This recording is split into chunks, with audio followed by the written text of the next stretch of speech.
तो हेलो दोस्तों, वापस से आप लोग का स्वागत है पार्ट थ्री में ग्राफ के। तो दोस्तों, पिछले वीडियो में कुछ कमेंट आया था कि आवाज़ थोड़ी कम आ रही थी, तो अब वो सॉल्व हो चुका है प्रॉब्लम। तो गाइस, आज हम लोग पार्ट थ्री, जिसका आप इंतजार कर रहे थे, वही बताने वाले हैं। यानी ग्राफ को हम लोग एडवांस लेवल में क्या करेंगे, पढ़ने वाले हैं। तो ग्राफ को एडवांस लेवल में पढ़ने वाले हैं। तो गाइज, आज हम आपको बताएंगे कि थीटा के बराबर tan थीटा होता है और एस वाई एस एक्स के बराबर होता है हमारा dy dx। तो वो कैसे होता है, ये आपको आज जानना है। तो चलिए इन दोनों के ऊपर बात करते हैं। तो सबसे पहले इसके ऊपर बात करते हैं। तो चलिए जो है इसके ऊपर बात हमारा शुरुआत है। तो जैसा कि आपको मालूम है कि कोई भी ग्राफ के लिए, पहले मैं बना दूं, स्लोप का वैल्यू हमेशा y2 minus y1 upon x2 minus x1 आता है, जिसे हम लोग sy अपॉन sx कहते हैं। ये था y2 और ये था x2, ये x1 और ये y1, यहाँ पे 0। इतना तो बात आपको पहले से मालूम है। और यहाँ पे होता है थीटा, ठीक है। तो चलिए पहले इसके ऊपर हम लोग चलते हैं। तो हमारा अभी हमने बताया कि dy इसके बराबर होता है dy बाई dx, ठीक है। तो dy बाई dx का अभी ऊपर बात करते हैं कि कैसे होता है ये dy बाई dx। तो ये dy है और ये बाई dx। अच्छा, dy बाई dx को हम लोग dy इक्वल टू dx लिख सकते हैं, एकदम लिख सकते हैं। बताइए कैसे? देखिए कैसे, जब ये इधर आएगा तो यहाँ पर 1 आएगा, तो हमारा यहाँ पे क्या हो सकता है, लिखा सकता है, लिखा सकता है ना। जैसे कि मान लीजिए 1 बराबर मतलब 2 लिखा था, तो अगर ये इधर आ जाए तो हाफ बराबर 1 हो जाएगा। अगर 1 बराबर 2 है तो हाफ बराबर 1 नहीं हुआ।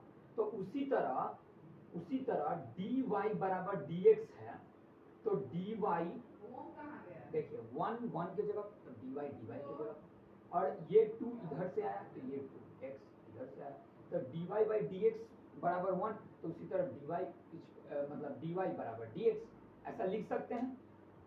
देखिए मैंने कुछ अलग नहीं किया, dy बाई dx को मैंने इस रूप में लिखा, गलत नहीं है, ठीक है। तो ऐसे लिख दीजिए dy बाई dx, तभी आपको समझ आएगा। तो dy बराबर dx। देखिए अब ये है डिफरेंशिएशन, ये जो लिखा है मैंने। अब मैं करूंगा इंटीग्रेशन। इंटीग्रेशन मतलब समाकलन होता है। इसको जानने के लिए आपका बेसिक बहुत मजबूत होना चाहिए, समाकलन का, मैथ का। तो उसका भी हम लोग सीरीज स्टार्ट करने वाले हैं। वो सीरीज पढ़ने के बाद आपका ये सब भी मजबूत हो जाएगा। तो चलिए इस पे इंटीग्रेशन करेंगे। देखिए इंटीग्रेशन जब करते हैं ना, तो एक लिमिट वाला करते हैं, एक अनलिमिट वाला करते हैं। लेकिन यहाँ पर होगा लिमिट वाला। पूछिए कैसे? क्योंकि स्लोप यहाँ से यहीं तक गया है, स्लोप अनलिमिट नहीं गया। देखिए स्लोप अगर चलते चला जाता एकदम इन्फिनिटी तक, तब हम लोग ये यहाँ पर जो है लिमिट नहीं लगाते। लेकिन स्लोप यहीं तक गया तो लिमिट लगाएंगे। dy में लिमिट होगा, स्टार्ट हो रहा है y1 से और खत्म हो रहा है कि y2 से। उसी तरह dx में लिमिट लगाएंगे, स्टार्ट हो रहा है x1 से और खत्म किससे हो रहा है, x2 से हो रहा है, x2 से हो रहा है। ध्यान दीजिएगा वीडियो पर, और इस मतलब जो ये मैंने लिखा है इस पे एकदम जोर से ध्यान दीजिए। x1 से स्टार्ट हो रहा है, इसलिए नीचे में लोअर लिमिट होता है, नीचे में लोअर लिमिट और ऊपर में हायर लिमिट। लिमिट क्या होता है, स्टार्टिंग पॉइंट। तो नीचे में स्टार्टिंग लेकिन लोअर वाला, और ऊपर में भी, ऊपर में होगा फिनिश पॉइंट। मतलब नीचे में स्टार्ट पॉइंट और ऊपर में फिनिश पॉइंट, ठीक है। इतना बात समझ आया? अब ये मिटा देते हैं, ठीक है।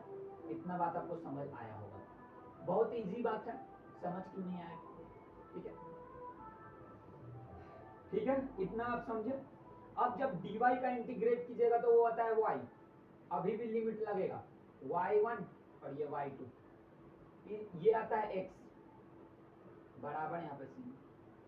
x2 x1, सही है। इसको देखिए, ये जो अंदर जो वैल्यू है ना, पहले पहला वाला वैल्यू लिखेंगे, मतलब हायर लिमिट वाला, मतलब ये मॉड बनाइए ऐसे, ये मॉड नहीं है, ये ब्रैकेट है, तो ये ब्रैकेट बनाते हैं ऐसे, फिर फिनिश मतलब जो हायर लिमिट होता है उसको लिखते हैं, हायर लिमिट लिखनी है, फिर उसके बाद माइनस लगाते हैं, ये इसका नियम है, और फिर लोअर लिमिट लिखते हैं इसके जगह पे। उसी तरह हायर लिमिट, सॉरी यहाँ पे गलती हो गया था गाइस, यहाँ पे x2 होगा क्योंकि यहाँ पे लिमिट ये ऊपर वाला x1 और ऊपर वाला x2 था, नीचे वाला x1, तो इसमें भी ब्रैकेट लगाएंगे, ठीक है। पहले हायर लिमिट लिखेंगे x2, फिर लोअर लिमिट लिखेंगे x1, ब्रैकेट इधर भी है ब्रैकेट इधर भी है, कट जाएगा, दोनों साइड ब्रैकेट है, हटा दीजिए, हट गया, ये वैल्यू आया, ठीक है। अभी मैंने आपको बताया था, साइड में देखिए, dy बाई dx बराबर 1 होता है, तो dy बराबर dx होता है, ये अभी आपको समझाया था ना, ये समझाया था कि नहीं। तो ये dy, मान लीजिए ये dy है और ये dx है, तो इसको इस फॉर्म में हम लिख सकते हैं dy अपॉन dx, तो इसको उठा के इधर रख दिए, तो ऐसे बन जाएगा और 1 हो जाएगा, ठीक है।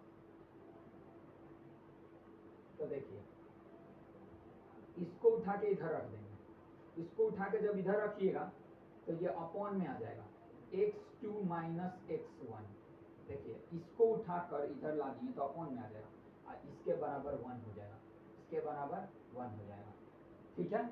ये किसका वैल्यू है, dy बाई dx, देखिए ये dy का वैल्यू था, ये dy का वैल्यू और ये dx का, dy और ये नीचे वाला वैल्यू किसका है, dx का, ये dy का और ये dx का, तो इस दोनों का जगह पे dy बाई dx।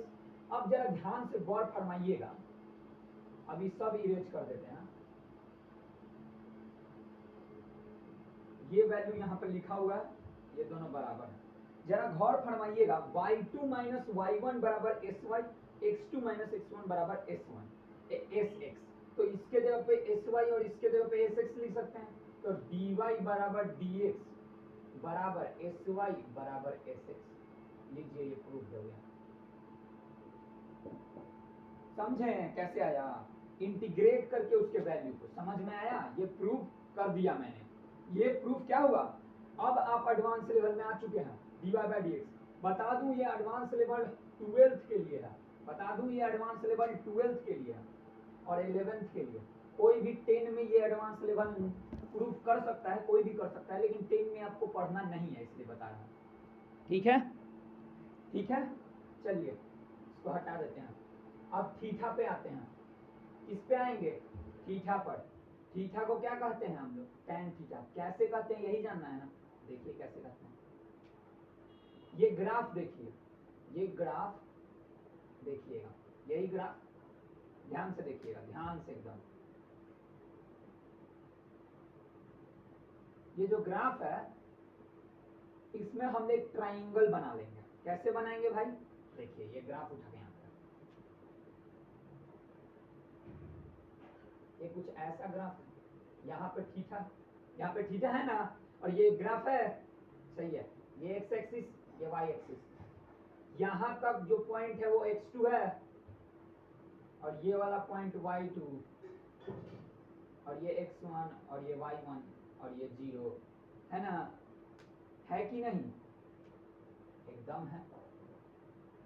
तो अब इसको, इस लोगों को हटा देंगे, y1 और y2 को हटा देंगे अब, ठीक है, x2 और y2 को रहने दे रहे हैं, x2 और y2 को रहने दे रहे हैं, ध्यान से देखिएगा, y2 ये है, y2 ये है, ये उठाकर मैं यहाँ पर रख सकता हूँ, मेरी मर्जी, क्योंकि ये एक y direction, direction upward direction यहाँ भी हो सकता है, यहाँ पे भी तो अपवर्ड डायरेक्शन, तो ये इतना दूर y2 है, तो यहाँ वाला अपवर्ड डायरेक्शन में भी ये y2 होगा, तो ये y2 जो है ये y2 हो जाएगा, मतलब ये y2 यहाँ पे y2 हो जाएगा, सही है।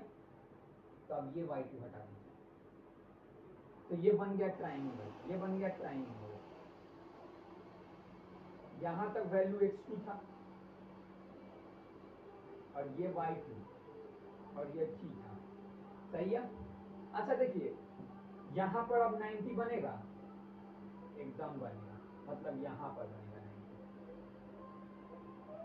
आपको इतना मालूम है कि ये राइट ट्रायंगल बन गया, ये क्या बन गया, राइट ट्रायंगल। तो राइट ट्रायंगल में थीटा के जो सामने वाला एंगल होता है वो P होता है, थीटा के जो सामने वाला होता है वो P होता है, और जो नीचे होता है वो B होता है, क्योंकि ये H होता है, 90 के सामने H, तो ये P, ये B। तो जरा ध्यान से देखिए, फिर से बता रहा हूँ, 90 के सामने H, तो ये P, ये B, तो Y2 P है, तो Y2 की जगह पे मैंने P लिख दिया, X2 B है, तो X2 की जगह पे मैंने B लिख दिया। अब ये पूरी तरह से राइट एंगल है, पूरी तरह से है, सही है, ठीक है। तो अब ये राइट ट्रायंगल बन गया ना, यही वाला है वो, ये Y2 को मैंने P बोल दिया और X2 को B बोल दिया, ठीक है। अब ये हटा देते हैं, ये भी हटा देते हैं, ग्राफ के ही ऊपर मैंने बनाया है ये ट्रायंगल। अब जरा ध्यान से देखिए, ये थीटा के सामने वाला P और नीचे वाला B, जिसका वैल्यू हम लोग को मालूम है, एगो है Y2 और एगो है X2, ये तो वैल्यू नहीं मालूम है। तो यानी हम लोग को P मालूम है और B मालूम है, तो अच्छी तरह से जब P और B मालूम है तो tan थीटा बराबर क्या होता है, P upon B, tan theta बराबर P अपॉन B होता है ना, और P और B का वैल्यू हम लोग को मालूम है, सही है, और थीटा के सामने वाला P है, तो P अपॉन B का वैल्यू मालूम है, P अपॉन B का वैल्यू क्या है, Y2 अपॉन X2, सही है। तो Y2 अपॉन X2 ये लिख दिए, Y2 अपॉन X2 लिख दिया, तो वो जो थीटा था वो क्या बन गया, tan थीटा, क्योंकि इस ट्रायंगल में P और B का ही वैल्यू मालूम था, तो या तो वो कॉट होता नहीं तो tan होता। सिंपल बात है, जब P और B दोनों का वैल्यू मालूम होता है और H का वैल्यू नहीं मालूम होता है, H का वैल्यू तो नहीं मालूम था, H तो H है हमारा, इसका तो वैल्यू था कि P जो है Y2 है और B जो है X2, तो या तो वो tan थीटा बनेगा नहीं तो cot थीटा बनेगा, सही है। तो देखिए tan थीटा क्यों मतलब सॉरी cot थीटा क्यों नहीं बनेगा, tan ही हमने क्यों लिया, थीटा बराबर tan थीटा ही क्यों लिया है, सिंपल सी बात है, सिंपल सी बात है, देखिए सिंपल सी बात है, S Y upon X X है, ये स्लोप का वैल्यू जो आता है वो होता है S Y upon S X. तो जब स्लोप से ही जुड़ा हुआ ट्रायंगल बना है, ये स्लोप वाला ही ट्रायंगल बना है, ये जो ट्रायंगल बना है इसमें ये जो था ये तो स्लोप ही है, तो स्लोप वाला ट्रायंगल बना है तो स्लोप वाला वैल्यू भी लेंगे S Y upon X X, तो x2 बाई y2 थोड़े लेंगे, x अपॉन y2 नहीं ले सकते हैं, क्योंकि ऊपर है sy और नीचे है sx, तो ऊपर y वाला वैल्यू होगा और नीचे x वाला, तो ऊपर y वाला अगर रखिएगा तो y2 होगा ट्रायंगल के अंदर, और नीचे x वाला तो x2 हो जाएगा, तो ये p अपॉन b आ जाएगा, तो p upon b tan theta होता है, तो tan थीटा, तो थीटा बराबर क्या हो गया, tan थीटा, ट्रायंगल के अंदर का बात हो रहा था, ये स्लोप है तो स्लोप वाला वैल्यू होता है y डिवाइडेड बाई x, तो यहाँ पे y था और यहाँ पे x था, यहाँ पे थीटा था और यहाँ पे 90 था, सही है। तो x अपॉन y नहीं लिख सकते थे, y अपॉन x लिखते, क्योंकि स्लोप वाला वैल्यू लेना है, अपने मन से तो कुछ नहीं करना है, जो इसमें है वही लेंगे, तो स्लोप वाला वैल्यू लेंगे तो y ऊपर रखेंगे और x नीचे रखेंगे, तो p हो जाएगा ये और ये b हो जाएगा, क्योंकि मैंने बताया थीटा के सामने वाला एंगल p होता है, सॉरी साइड p होता है, तो थीटा यहाँ पे है तो सामने वाला y2 हो जाएगा, मतलब थीटा यहाँ पे है तो सामने वाला y2 हो जाएगा, मतलब p हो जाएगा और ये नीचे वाला b हो जाएगा, तो y अपॉन x लिखना है तो p upon b tan theta, तो थीटा क्या हो जाएगा tan थीटा, सिंपल, देखा, मतलब आप इस तरह से थीटा अपॉन tan थीटा ला सकते हैं। तो गाइज मैंने दोनों प्रूफ कर दिया, S Y upon S X हो गया dy अपॉन dx और थीटा बराबर tan थीटा, हो गया आपका चेकआउट, एडवांस में आप आ गए,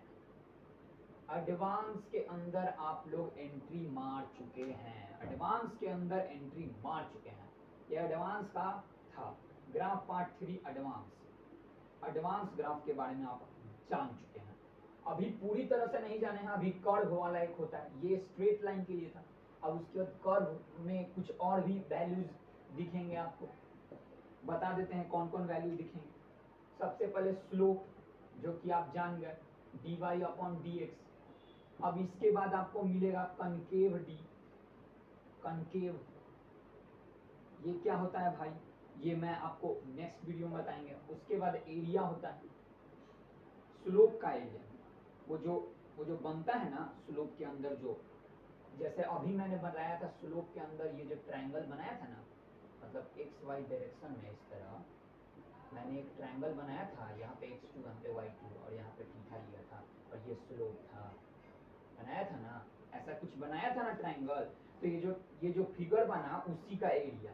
अब फिगर वो ट्रायंगल भी बन सकता है, क्वाड्रिलेटरल बन सकता है, पैरेललोग्राम बन सकता है, कुछ भी बन सकता है। तो उसका एरिया के बारे में भी जानेंगे हम लोग कि जो स्लोप के साथ जो फिगर बनता है, जैसे अभी मैंने स्लोप का साथ मिलाकर ट्रायंगल बनाया, उसी तरह स्लोप के साथ मिलाकर कुछ और भी बन सकता है, तो वो हम लोग जानेंगे। तो वो एरिया, वही एरिया हुआ। कनकेव क्या हुआ भाई, तो कनकेव मैं बताऊंगा अगले वीडियो में, जब आप कर्व के बारे में जानेंगे।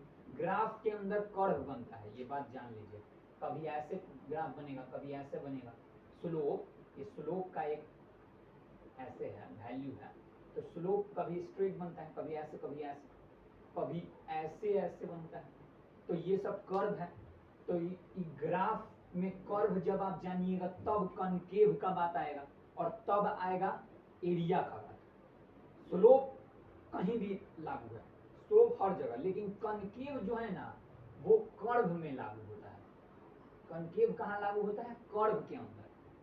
और जो एरिया का बात कर रहे हैं वो भी कहीं भी लागू होता है, मतलब कहीं का भी ग्राफ बनाकर आप एरिया निकाल सकते हैं, लेकिन कहीं ग्राफ बनाकर बिना अगर कर्व नहीं हुआ, ग्राफ के अंदर कर्व ना हुआ, तो कनकेव नहीं निकलेगा। तो यहाँ पे पार्ट 3 खत्म होता है गाइस। नमस्ते, नमस्कार। अंत में मैं बस यही बोलना चाहता हूँ, फिर मिलिएगा पार्ट 4 में, और इसी तरह कमेंट करते रहिएगा गाइस। आपका कमेंट हमें हौसला देता है और